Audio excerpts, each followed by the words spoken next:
Best varicose wines చికిత్సనే పొందండి. నొప్పి లేని చికిత్స కోసం సంప్రదించండి ఎబిస్ హాస్పిటల్.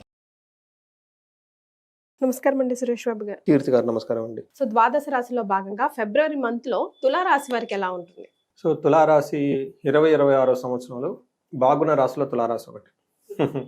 అందులోనే అది శుభ సూచకం అన్నట్లు ఈ ఫిబ్రవరి మంత్ కూడాను చాలా వరకు అనుకూలంగా ఉంటుందండి. అంటే ఆ పర్సంటేజ్లో చూసుకుంటే 70% వరకు వీళ్ళకి అనుకూలంగానే ఉంటుంది.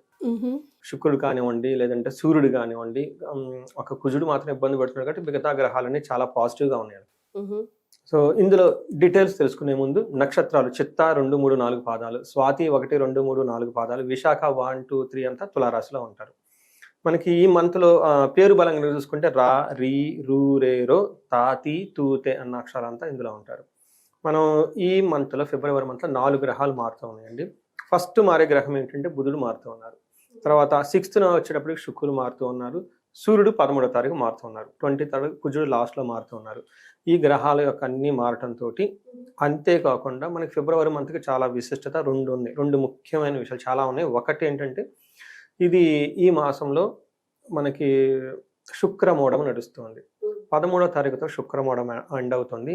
తర్వాత 15వ తారీఖు శివరాత్రి కూడా ఉంది. సో ఇవి చాలా ఏమంటారు ముఖ్యమైన ఘట్టాలు. అవి పెళ్ళిళ్ళ దగ్గర నుంచి కానివ్వండి, ముహూర్తాలన్నీ స్టార్ట్ అయిపోతుంటుంది. శివరాత్రి అంతా జరుగుతూ ఉంటుంది కాబట్టి అక్కడ నుంచి మనకి జాతరలు, తిరునాళ్ళు ఇవన్నీ స్టార్ట్ అయిపోతాయి అనమాట. అఫ్కోర్స్ పిల్లలకి ఎగ్జామ్స్ కూడా ఉంటాయి కాబట్టి. సో మనం చూసుకున్నాం అనుకోండి ఇలాంటి మాసం వీళ్ళకి ఎలా ఉంటుందంటే ముందు చెప్పుకునే విధంగా చాలా పాజిటివ్గా ఉంటుందని చెప్పుకోవాలి. ఎలా అంటే మనకి మహర్షుల సంస్కృతంలో చాలా సింపుల్ వర్డ్స్లో చెప్తారు. ఏంటంటే మనోరుచం కృప ప్రియం భార్య సుతాది కలహం పుత్రలుబ్ధిం అంటారు. అంటే ఏంటి, వీళ్ళు మానసికంగా కొంచెం టెన్షన్ గురే అవకాశం ఎక్కువగా ఉంటుంది, లేదా మనసు వీళ్ళ కంట్రోల్లో ఉండదు. మనసు వీళ్ళ కంట్రోల్లో లేకపోతే ఏమవుతుంది, they will go to addictions. Too much alcohol, too much drinking, too much girl friend, too much relationship, వాళ్ళు వెళ్ళిపోతారు. ఇంకా బ్యాడ్ అవిగేషన్స్ ఎక్కువగా అట్రాక్ట్ అవుతుంటారు వాళ్ళు. లేదంటే షేర్ మార్కెట్లు విపరీతంగా కొంటాం. ఈ రాశి వాళ్ళు కొంచెం జాగ్రత్తగా ఉండాలి. ఈ మధ్య ఆన్లైన్ ఫ్రాడ్లు ఇవన్నీ ఉంటాయి కదండి, ఇవి గురయ్యే అవకాశం ఎక్కువగా ఉంటుంది. సో బేసికల్గా ఏమవుతుందంటే if they are not in their control, when they become control of others, వేరే వాళ్ళ వెళ్ళిపోతే వాళ్ళు చెప్పినట్టు వీళ్ళు ఆడుకుంటూ ఉంటారు. సో జనరల్గా we suppose to go like that కదా. పేరెంట్స్ మనల్ని ఇన్ఫ్లుయెన్స్ పాజిటివ్ సైడ్గా ఉంటే ప్రభావం, అది నెగిటివ్ సైడ్గా ఉంటే అయ్యే అవకాశం కూడా ఉంటుంది కదా. ఈ ఒక్క విషయం వీళ్ళు కొంచెం జాగ్రత్తగా ఉండాలండి. మిగతా విషయంలో రిపప్రియం అంటే శత్రువులతో కనుక వీళ్ళు ఎవరైనా కూర్చొని మాట్లాడితే నెగోషియేట్ చేసుకుంటే పరిస్థితులకు అనుకూలంగా ఉంటుంది. మూడోది శుక్రుని వల్ల వీళ్ళకి విపరీతమైన లాభం కలిగిస్తుంది. తర్వాత ఏదున్నా కానీ ఇవి ప్రాబ్లమ్స్ చిన్నగానే ఉండి వీళ్ళు కంట్రోల్ చేసుకొని సాల్వ్ చేసుకునే పరిస్థితిలోనే ఉంటుంది సిచ్యువేషన్. అంటే వీళ్ళని మించిపోయి వీళ్ళని ఇబ్బంది పెట్టే పరిస్థితులు అయితే ఉండదు. ఓవరాల్గా 70% బాగుంది, ఒక 30% ఇరిటేషన్ కలిగించే పరిస్థితులు ఉంటాయని గమనించుకోవాలి. మనం డీటెయిల్స్ కనుక చూసుకుంటే సూర్యుడు 5వ ఇంట్లో ఉండి 11వ స్థానాన్ని చూస్తూ ఉంటారండి. సూర్యుడు గ్రహరాజు, ఈయనే మెయిన్ ఇంపార్టెంట్. రెండోది వీళ్ళ అదృష్టం ఏమంటేనండి వీళ్ళకి విపరీత వేద ఉండటం వల్ల సూర్యుడు పెట్టాల్సినంత ఇబ్బంది పెట్టకుండా వీళ్ళని కాపాడుతూ ఉంటాడు. బట్ ఇబ్బంది కొంచెం పెడుతూ ఉంటారు. బట్ ఈయన సమరంగా మనం చూసుకుంటే ఎలాంటి ప్రాబ్లమ్స్ కలిగించే వీళ్ళకి సోమర్తనం, హృదయంలో అయ్యో ఏదో తప్పు చేసామన్న ఫీలింగు, స్నేహితుల వల్ల ఇబ్బందులు, ఇవే కదా మేము ఇప్పటిదాకా చెప్పుకున్నాం కదా, ఇవన్నీ వీళ్ళకి డిస్టర్బ్ చేస్తూ ఉండేది. తర్వాత బుద్ధి బలం, సరైన డెసిషన్ తీసుకోలేరు, ఫైనల్గా ధనాన్ని కోల్పోతారు. ఇంత చేసుకున్న తర్వాత లాస్ట్లో అయ్యో ఏదో పోయిందని బాధపడతారు. అందుకని 2 విషయాలు చాలా ముఖ్యమండి. మన జీవితంలో మనం ఎవరితో అసోసియేట్ అవుతున్నాం అనేది చాలా ఇంపార్టెంట్. వాళ్ళు మన పర్సనాలిటీ మోల్డ్ చేస్తారు. సో ఆల్వేస్ గుడ్ పీపుల్తో ఉండడం బోరింగ్ కూడా కదా, కొంచెం ఎంజాయ్మెంట్లు ఇచ్చే వాళ్ళ దగ్గర కూడా వెళ్ళాలి. అది లిమిటెడ్గా వెళ్తే చాలా బాగుంటుంది. బట్ వీళ్ళ అదృష్టం ధనం మళ్ళీ తిరిగి వస్తుంది, ధనం బాగా ఫ్లో ఉంటుంది. సేమ్ ఇదే విధంగా కుజుడు వీళ్ళకి 4వ స్థానంలో ఉండటంతో ఇంటికి సంబంధించిన వ్యవహారాలలో లగ్జరీ కంఫర్ట్ తక్కువ ఉంటుంది. ప్రొఫెషన్ మ్యాటర్లో చాలా బాగుంటుంది. సో ధనం ప్రవాహం చక్కగా ఉంటుంది. కుజుని వల్ల వీళ్ళకి కొంచెం జాగ్రత్తగా ఉండాలి. ఏ విషయంలో అంటే బంధువులతో గొడవలు వచ్చే అవకాశం ఉంటుంది, ధనాన్ని కోల్పోయే అవకాశం ఎక్కువగా ఉంటుంది. అగైన్ హెల్త్ కాంప్లికేషన్స్, మానసికంగా టెన్షన్స్ ఉండే అవకాశం ఉంటుంది కుజుని వల్ల. అంటే అగైన్ ఇది మరీ అంత తీవ్రతతో కాదండి, లైట్ ఇంటెన్సిటీ అని చెప్పుకోవాలి. మోస్ట్ ఇంపార్టెంట్ మనం బుధుడి గురించి చెప్పుకుంటున్నామండి. బుధుడు కూడా ఏమవుతుందంటేనండి వీళ్ళకి సూర్యుడు ఏదైతే సపోర్ట్గా ఉన్నాడో ఆ సూర్యుడు చేసే పనులని బుధుడు వాళ్ళకి సపోర్టివ్గా చేస్తూ వెళ్ళిపోతూ ఉంటారు అనమాట.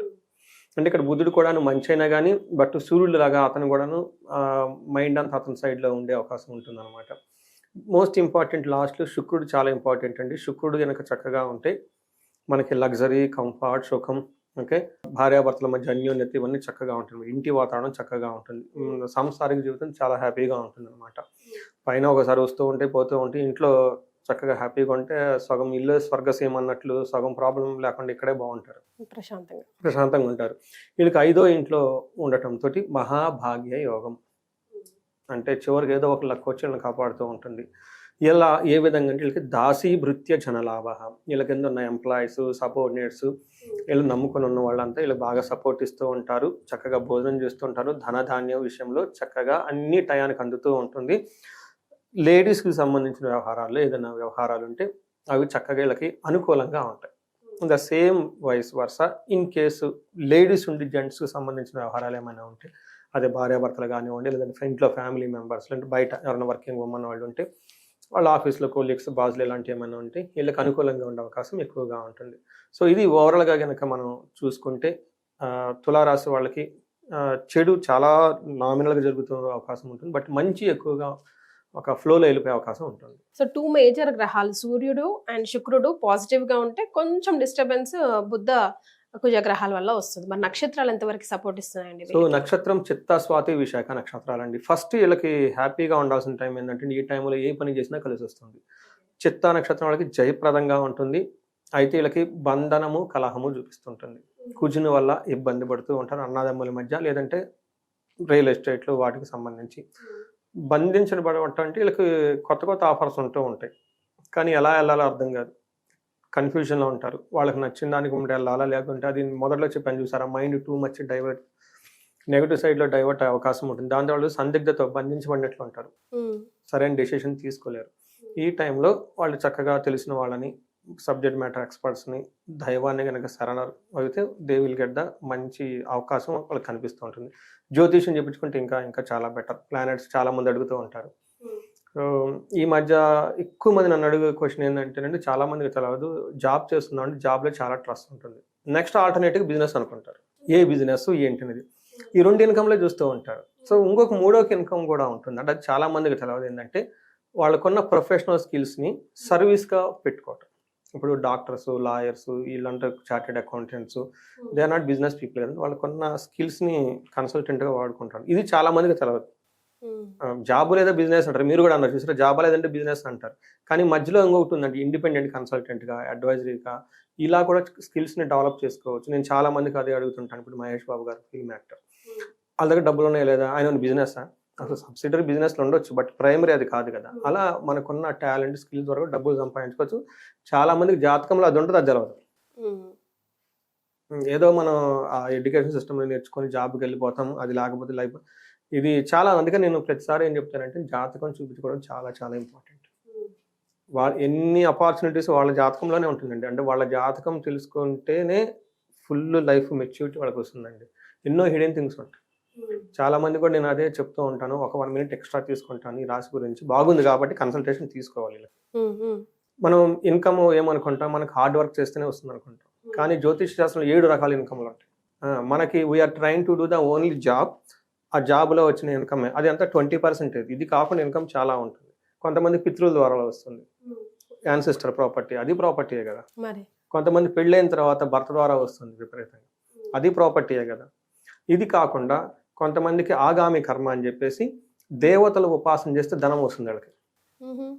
చాలా మందికి తెలియదు ఏ దేవతను పూజించాలి, ఎలా చేసుకోవాలి, స్వర్ణలక్ష్మి ఇవి చేసుకుంటే వాళ్ళకి ట్రిగ్గర్ అవుతూ ఉంటుంది. కొంతమంది పిల్లల ద్వారా సంతానం ఉంటుంది. కొంతమందికి అయత్న ధనయోగం, అంటే కష్టపడకుండానే ధనం ఉంటుంది. కొంతమంది ధనం సంపాదించుకుంటారు, ధనాన్ని కోల్పోతూ ఉంటారు, వాళ్ళకి ఎంత సంపాదించుకుని నిలబడదు. ఇలా మనకి 7 రకాల ధనాలు ఉంటాయండి. సో ఒక్కొక్క ధనానికి అన్బ్లాక్ చేసుకుంటూ వెళ్ళిపోతే అసలు చాలా బ్లోజం కూడా. కాకపోతే మన టైం ఏంటంటే అంతా ఈ 20% హార్డ్ వర్క్ చేసి ధనం సంపాదించాలనే ఉద్దేశంతోనే ఉంటాం మనం. మిగతా ఎక్కడెక్కడ ఉన్నాయని తెలియదు. సో నా కన్సల్టేషన్ నా క్లయింట్స్కి ఫస్ట్ చెప్పేది అది. సో అసలు 7 రకాల ధనాలులో ఏది ఈజీగా వెళ్ళకొస్తుందో తెలుసుకోవాలి.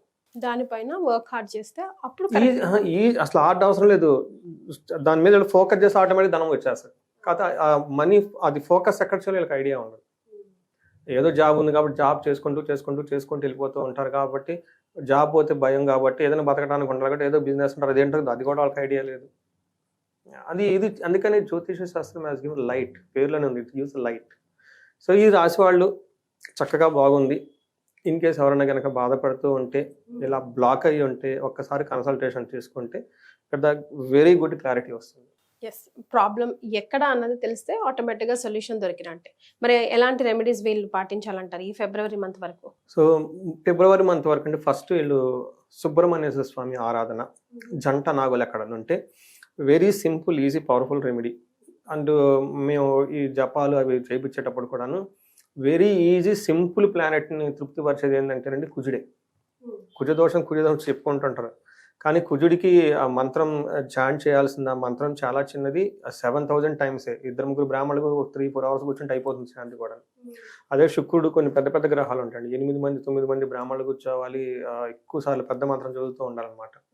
అందుకని చాలా సింపుల్, కుజుడికి చేసుకోవడం ఉండండి. ఎక్కడైతే జంట నాగులు ఉంటాయో అక్కడ ఇమ్మీడియట్గా వెళ్ళిపోయేసి ఒక చక్కటి ఆవు పాలతో అక్కడ అభిషేకాలు చేసి బొట్లు పెట్టేసి వెరీ ఫాస్ట్గా చేయాలండి. కుజుడికి దీర్ఘంగా చేస్తే నచ్చదు, ఇది చేసి ఆయన వెరీ ఫాస్ట్ వెళ్ళిపోవటం, దీపం పెట్టడం, పాలు వేయటం, బొట్లు పెట్టడం, ఒక దండం పెట్టుకొని వచ్చేయడం, అంతే, ఇంకా అయిపోయింది రెమెడీ. అది ఎక్కడున్నా జంట నాగులు ఉన్నా అశ్వత్ కట్ట అంటారు, నాగులు కట్ట అంటారు. అందుకని మన ఊళ్ళో ఎక్కడ పెట్టినా కానీ ఇవి మరి చెట్టు కింద నాగులు ఎందుకు పెడతారంటే ఇది అనమాట. అందుకని అక్కడ కూర్చొని టైం స్పెండ్ చేస్తే వెరీ ఈజీ. బట్ అది చాలా మంది చేయడం కూడా చాలా టఫ్ అనుకుంటారు, ప్రిస్టేజ్కి పోతూ ఉంటారు, నేను ఎందుకు పోవాలనుకుంటూ ఉంటారు అనమాట. బట్ నాకు తెలిసిన పొలిటీషియన్ నిన్నే చేశారండి, బెంగళూరు నుంచి పొలిటీషియన్ లేడీ. వెరీ యాక్సిడెంట్గా 5-6 years బ్యాక్ కలిసామండి. కలిసిన తర్వాత గురుగారు నేను పార్టీలో వద్దండి మారిపోతానండి అంది. నేను వెంటనే చూసాము, ఇది మారవాకు కాదండి, ఇప్పుడు మేము అపోజిషన్లో ఉన్నాం, చాలా ప్రాబ్లం అవుతుంది, నేను సంపాది ఇది అన్నారు. ఇప్పుడు అసలు మారే ఉద్దేశమే లేదన్నా. అది అయిపోయింది, నేను మర్చిపోయాను కూడా. తర్వాత ఇప్పుడు ఏదైతే రూలింగ్ పార్టీ బెంగళూరులో ఉన్నారో వాళ్ళ పార్టీ అది. ముఖ్యమంత్రి దగ్గర ఫోటోలు అన్ని దిగి నాకు అప్పుడప్పుడు పెడుతూ ఉంటుంది అనమాట. రాత్రి చేస్తున్నారు. నేను నాకు చెప్పిన రెమెడీ ఒకటే, ఎప్పుడైనా నువ్వు వెళ్ళేటప్పుడు వచ్చేటప్పుడు ఎక్కడన్నా బెంగళూరులో ఈ అశ్వత్ కట్ అంటారండి, రావి చెట్టు, ఈ నాగు ఇవి ఉంటాయి కదా, పడగలు ఎక్కువ ఉంటాయి అక్కడ. కనిపించిందా ఆవి నువ్వు కారులోంచి బయటకు వెళ్ళిపోయి ఒక్క నిమిషం కూర్చొని వెళ్ళని చెప్తాను. ఇంకా అదే రెమెడీ, ఇంకా లైఫ్ టైం రెమెడీ, వేరే రెమెడీ కూడా వద్దని చెప్పాను అనమాట. ఇప్పుడు అది ఆమె ఇప్పటికే చేస్తూ ఉంటారు. స్త్రీలో వచ్చిన యోగం అని ఒక యోగం కూడా ఉంది. ఆ యోగం ఉంటే రాజకీయ నాయకులు అవుతారు. బట్ యోగం ఉంది, అది యాక్టివేట్ కావాలి కదా. ఒక చిన్న వర్క్ చేయడం వల్ల చూడండి లైఫ్ టైం ఎంత అయిపోయింది. కానీ astrology is lot of this thing అండి. వీళ్ళకి కుజుని యొక్క ప్రభావం ఎక్కువగా ఉండటంతో కందుల్ని దానం చేసిన, మంగళవారం పూట జంట నాగుల దగ్గర కూర్చొని ఒక 5 minutes టైం స్పెండ్ చేసిన రెమెడీ అయిపోతుంది. ఇది కాకుండా ఇన్ కేస్ పెద్ద బిజినెస్లు చేస్తూ, వ్యాపారాలు చేస్తూ ఎక్కడో ఆగిపోయామండి, మిడ్ లెవెల్ మేనేజర్స్, వాళ్ళ ఏజ్ 35-45 ఉన్న వాళ్ళు రీసెర్చ్ గ్రూప్గా చేసుకొని చేస్తున్నారు. ఆగిపోయామండి, ఎక్కడో బ్లాక్ అయ్యామని అనుకుంటే ఒకసారి కన్సల్ట్ అవ్వండి. వాళ్ళకి కావాల్సిన శాపాలు అవన్నీ ఉంటే చూసి చిన్న రెమెడీ చేసుకుంటే లైఫ్ 10 రెట్లు ముందుకెళ్ళిపోతారండి. డెఫినెట్గా ఆ పని చేయాలి, ముఖ్యంగా తులారాశి వారు. మీకు ఎవరికైనా ప్రాబ్లమ్స్ ఉంటే కింద కమెంట్ కూడా చేయండి, అపాయింట్మెంట్ కూడా సురేష్ బాబు గారిది తీసుకోండి. చాలా సంతోషం అండి, ధన్యవాదాలు. నమస్తే అండి.